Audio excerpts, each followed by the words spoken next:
Hello, this is Mrs. V, and what I thought we would do today is that we are going to go through this picture of the long bone, and as we're doing it, we're going to kind of connect these structures to the physiology of bone. You probably know that your skeleton provides support for your body, that your skeletal muscles are anchored to your bones for movement. You also know that bones protect your vital organs. So your cranium protects your brain and your thoracic cage protects your heart and your lungs. But bones actually, they are a living thing and they are involved in bone blood cell formation, and also they play a pivotal role in regulating calcium. Calcium needs to be maintained in the bloodstream at a constant level, regardless of what we've eaten in your diet. I don't know about you, but I don't always really monitor my calcium intake. But calcium is necessary for our nervous system to function. It's necessary for all of our muscles to contract. So not just your skeletal muscles, but think of your heart muscle, so cardiac muscle, and also the smooth muscle that moves things through your hollow organs. Calcium is also necessary for blood clotting. So bones play a pivotal role in just making sure that regardless of our diet, we maintain a constant calcium level. So go ahead and print out this picture if you haven't already done it. If you kind of color along with me and upload it to the D12 Dropbox, it's worth 5 points to you on your next lecture exam. So we're going to go ahead and start. Um, and let's see, there we go. So what we're looking at, so we're going to work on the left side of the diagram. This is a diagram of the humerus, so of a long bone. And on the bone, the expanded ends of a bone are called the epiphyses. So singular is epiphysis. And so this is the proximal end. So go ahead and draw a bracket around that. The proximal end, this would be taking part in your shoulder joint. And then down here, we've got the distal epiphysis. So this would be involved in your elbow joint. The shaft of a bone, so this portion right here, it is called the diaphysis, and I always kind of remembered it like a diameter runs through a circle, so the diaphysis is the long part that runs through the bone. So that's the diaphysis. So go ahead and draw your brackets. By the way, you can always pause me if I'm speaking too quickly for you. I tend to do that. Okay, so we're going to start, like I said, on this left side of the diagram. So if you look at the proximal epiphysis, you can see that it has little holes, and so it looks spongy. And so the inside of the epiphyses have holes in them, and so it is called spongy bone. So the epiphyses are made up of spongy bone. The functional unit of spongy bone are called trabeculae, and I know that's kind of a weird name, but that word actually means arches. And so we're looking really closely at spongy bone. So these arches are made up of bone tissue, and it actually gives a lot of compression support to the ends of the long bone. And so it's called trabeculae. And notice that there are these pores, and that's why they called it spongy bone, because it looks spongy. Those pores are not empty. So go ahead and color your little pores on your bone. Those pores are filled with red bone marrow. And so that's why I colored it red. You can do whatever color you want, but I used red. So what's happening in the red bone marrow in the proximal epiphyses of your long bones is a process called hematopoiesis. Heme, or whenever you see hema, that always means blood, and that word poiesis means production of. And so red bone marrow is the site of blood cell formation. So this is where we get red blood cells, and our white blood cells and our platelets are going to be made in the red bone marrow. This also occurs in our flat bones. And when I say flat bones, think more skinny or thin bones. The bones of your skull are flat bones. Also your sternum is a great example of a flat bone, and your coxal bones. And so that is where red bone marrow is, and that is where our blood cells are made.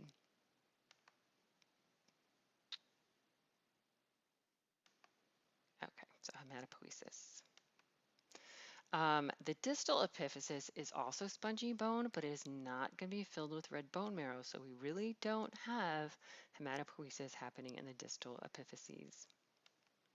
Okay, so now let's talk about the diaphysis. So the diaphysis is the shaft of a bone, and notice the shaft of the bone, you don't see spongy bone, you see hard, compact bone. There's always going to be a thin layer of hard, compact bone even in the epiphyses, but the bulk of the diaphysis is going to be made up of compact bone. The functional unit of compact bones are called osteons. They are made up of osteons, and there we go. So when you look at it microscopically, we looked at this under tissues because bone is a connective tissue. What we have is we have the cells that are making the matrix of bone. They are laid out in this circular pattern. I always thought these osteons, they look like a trunk of a tree if you were to cut it. And so compact bone is made up of osteons. Osteons then are stacked next to one another and on top of one another, and this gives strength to our bones. So our spongy bone is great for compression. The shaft of the bone, we don't want it to snap, so it has to be really, really strong to torsion and tensile strength. And so we get that from compact bone. So notice that the shaft is not solid, and so there is a space. And so that space, I went ahead and I colored mine green, so go ahead and color yours, whatever color you want. But that is called the medullary cavity. And so there's a cavity. Our bones are hollow in the shaft region. And so that medullary cavity, it is actually filled with something. It is filled with yellow bone marrow. So I went ahead and colored it yellow. Yellow bone marrow is actually fat. So our body stores fat, which is used for energy, in the diaphyses of our long bones. So you have fat bones. You probably didn't know that. So go ahead and color that. Other things working down the side of this diagram. If you've ever broken a bone, you probably noticed that it hurt. So there are nerves going to the long bones. Also, if you broke a bone, you probably bruised. There are arteries bringing oxygenated blood from the heart to the bones. And then there are also veins that are bringing deoxygenated blood back to the heart. And this kind of makes sense that bones would have a blood supply because I just told you that the red bone marrow, which is in bones, that is the site of blood cell formation. And so I went ahead and I'm going to color this. And so I use three colors. Yellow is typically used in all anatomical textbooks and figures to designate nerves. Arteries, if they're carrying oxygenated blood, they're usually red, and veins are blue because they are usually carrying deoxygenated blood. So that's why I just colored those. And so there is going to be a nerve supply and a blood supply going to all bone tissue. So go ahead and color that. And so now we're going to look at the top of the figure. The ends of the long bones, and I went ahead and colored it light blue because usually that too is going to be the color for cartilage. At the ends of long bones, we have what are called articulating cartilage. That word articulating, articulation, always refers to joint. The ends of the long bones are going to be covered with hyaline cartilage. And so hyaline cartilage is a connective tissue. And so remember the characteristics of a connective tissue is it's more extracellular matrix than it is cells. The cells that make cartilage are chondroblasts, and they secrete their ground substance and the collagen fibers until they encase themselves in a little room called the lacuna. And then they become chondrocytes. So just kind of a little filling in for tissues as well. So there is a hyaline cartilage at the end of our long bones. If you've ever eaten a chicken drumstick and you saw the shiny white stuff at the ends of the drumstick, you are looking at hyaline cartilage. The function of hyaline cartilage, the matrix is kind of semi-solid, is that it's going to cushion the ends of the long bone. So it's going to cushion those joints. As people age, they lose water and they lose cartilage at the ends of their bones, which is why as people age, they get more joint pain. The cartilage is there so that the bones aren't scraping against each other. So just to provide that cushion, and so joints can, the bones can glide past each other. Okay, so also right here, so this is our epiphysis and this is our diaphysis. There is a line that runs between epiphyses and the diaphysis, and I use the same color because this is called the epiphyseal line. It is also made of hyaline cartilage, so I just kept the color the same. What's happening at the epiphyseal line is this is where growth is occurring. So what's happening is this is where long bones are going to grow in length, so they become longer. And it's going to be accomplished through a process called endochondral ossification. So endo in, chondro means cartilage, ossification means bone formation. And so what happens at the epiphyseal line, its other name is the growth plate, is that cartilage grows on this end, and then that cartilage is going to get ossified, turned to bones on this side. And so cartilage grows this way, bone goes this way, and then the whole bone is going to lengthen. And so what can be done is that these are two x-rays. So this is showing the epiphyseal plate or line. See that you can see through it because cartilage doesn't show up on an x-ray. So in this person, they are still growing. Their bones are still growing in length. And then what happens is once that epiphyseal line gets ossified, turned to bone, that is when someone stops growing. So this you can see now it leaves a remnant, it leaves that line, but there's no longer that space. And so this growth plate, this epiphyseal line is going to close. And so if someone's growth plate is closed, then that means they are no longer growing. So in women, it closes about 16 to 18, so somewhere in there. And for men, it's usually closed by about age 21. But that is where a long bone is going to grow in length, the epiphyseal line. So your bones have an inner lining, and so I did it in this very pale yellow color. You can go ahead and color it any color you want to. But the medullary cavity and all of those little pores in the spongy bone have what's called an endosteum. Endo means in. Whenever you see osseous, that always refers to bone. So an osteon, if someone has osteoporosis, they've got porous bone. So it always, always, always means bone. So the endosteum is this inner lining that covers all the cavities and the pores of the bone. And what we're going to find there is a group of cells that are involved in bone physiology. And so we're going to talk about those in a minute. So go ahead and finish coloring your endosteum. Bones also have an outer covering, and so peri means around, so like the perimeter of a room, so peri, around the bone. And so this outer covering has two layers to it, so I use this dark blue color on the inside. So it has this fibrous outer, or sorry, this living inner layer, and then go ahead and put a second layer around it, and so it's a fibrous outer layer. So outer layer is fibrous, the inner layer that I colored dark blue is a living layer. And we're going to go ahead and talk about that and look at it. We're going to blow it up over here on this side of the diagram. Let's go ahead and finish coloring your periosteum. By the way, I didn't color it, but there is a perichondrium. There's also a layer around the cartilage, but you don't need to worry about that. Okay, so what I've done over here is this in purple. This was that outermost layer, so it's the fibrous outer layer. The fibrous outer layer of bones, it is dense connective tissue. So it's dense irregular connective tissues. Just imagine a connective tissue with interwoven collagen fibers. So it's really, really tough. Tendons are cord-like connective tissue, and ligaments are also cord-like connective tissue. Tendons connect skeletal muscles to bones, and ligaments connect bones to bones. And you need to know that. You're going to see that on your exam. But tendons and ligaments are also made up of collagen fibers, and they are laid out in a parallel pattern. But then when they are attaching to the bone, those collagen fibers are going to basically weave themselves into this periosteum. And so it's going to be a really, really good connection.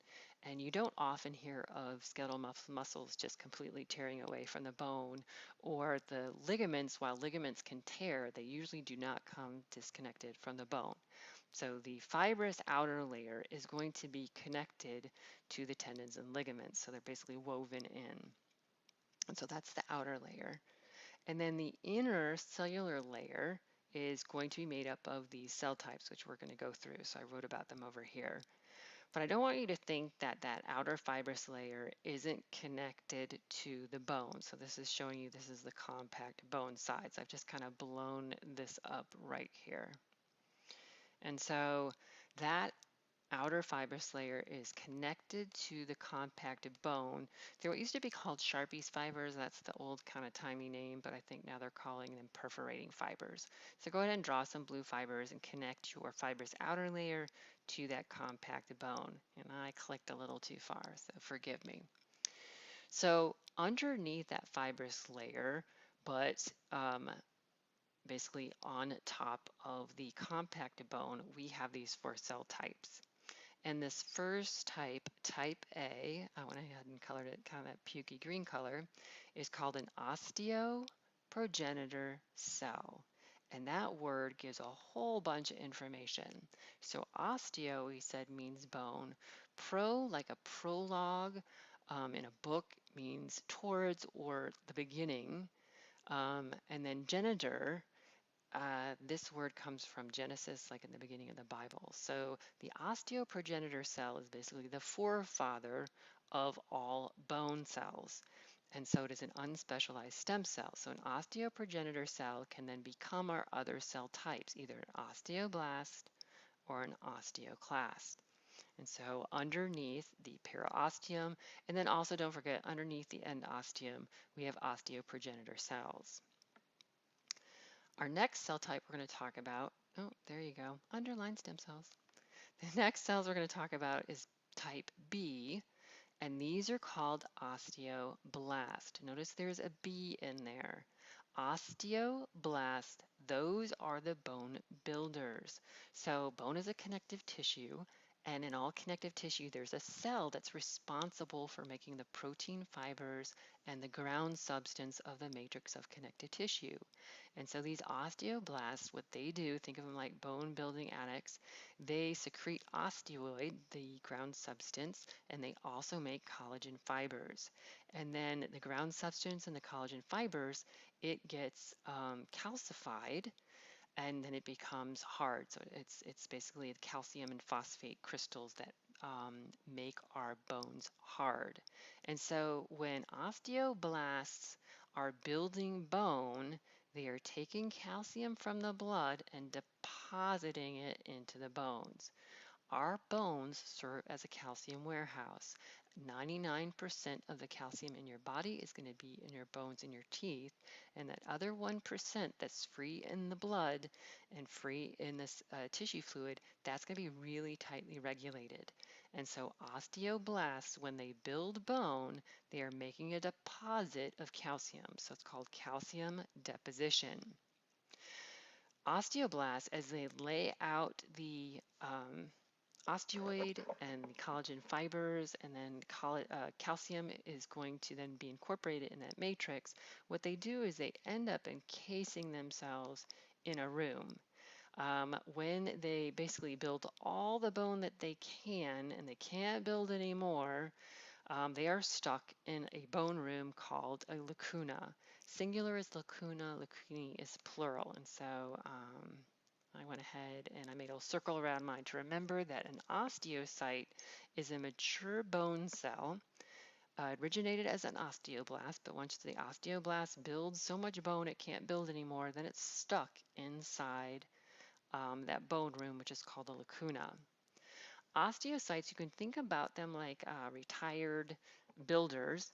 They are retired because they can't build anymore because they've already built that matrix, but they still have a really important job. Their job is to monitor the stress of bones. Think about your bones. Whenever you lift something heavy or you jump down from something, you are putting stress on your bones by your skeletal muscles pulling on them. And so basically these osteocytes monitor the walls, monitor the stress in the walls of bone, and if that area needs to be reinforced, then they can recruit osteoblasts and also just repair the walls of the bone. If any time the bone gets worn away by an osteocyte can come out of retirement, become an osteoblast, and they can secrete more bone matrix. So that's why I call them, think about a retired builder. People can come out of retirement, so can osteocytes. But their job is to monitor bone stress and basically make sure that bone is healthy so they maintain that bone. Our last cell type right here is a very large cell. It has this ruffled border and has multiple nuclei. It is a freaky looking cell. I'm going to show it to you in a minute. It is called an osteoclast. Notice there's a C in there. Osteoclasts, I want you to remember, they are bone crushers. Osteoclasts have a role in calcium reabsorption. Think about when we build bone, we're depositing calcium that we can use later if we don't have enough calcium in our diet. So osteoclasts can basically break down the calcium that's been stored in bone and then release it into the bloodstream so we maintain constant calcium levels. So it's responsible for calcium reabsorption. The calcium is withdrawn from the bone and secreted back into the bloodstream. They don't do this just because it's, Thursday. They only do this when they're told to do it, and there's a hormone called PTH, which stands for Parathyroid Hormone. It is secreted by your parathyroid glands, which are 4 small masses on the back of your thyroid gland, which is in your neck. And when our blood calcium level drops because of inadequate calcium intake, then parathyroid hormone is released. It travels to the bones and it stimulates osteoclasts, and that just gives them the green light to just chew up some bone. And so then they can raise our blood calcium levels to restore homeostasis. Its antagonistic hormone, or the one that does the opposite job, is called calcitonin. Calcitonin is secreted by the thyroid gland when calcium levels are high, and it basically inhibits osteoclasts so they don't tear down bone. It just means we don't need any more blood calcium, so don't tear down any bone. So that's the opposite. And so this is a picture. It is showing the cells involved in bone. So this would be in a cavity. So we're looking at the endosteum. So we see the osteoblasts, which are our bone builders. And then these are the osteoclasts. Notice they're huge cells and they have that ruffled border and they have multiple nuclei. They're the bone crushers. They're responsible for calcium reabsorption. And then looking at the bone matrix, you see these are retired osteoblasts. They are now mature bone cells called osteocytes, and they function in monitoring bone stress and maintaining that bone matrix. Well, I hope you found this helpful. If you colored your picture, don't forget to upload it to the D12 Dropbox for 5 extra points on your next lecture exam. As always, if you need help, I'm always available to you, so go ahead, email me or message me. I hope you have a great day. Bye.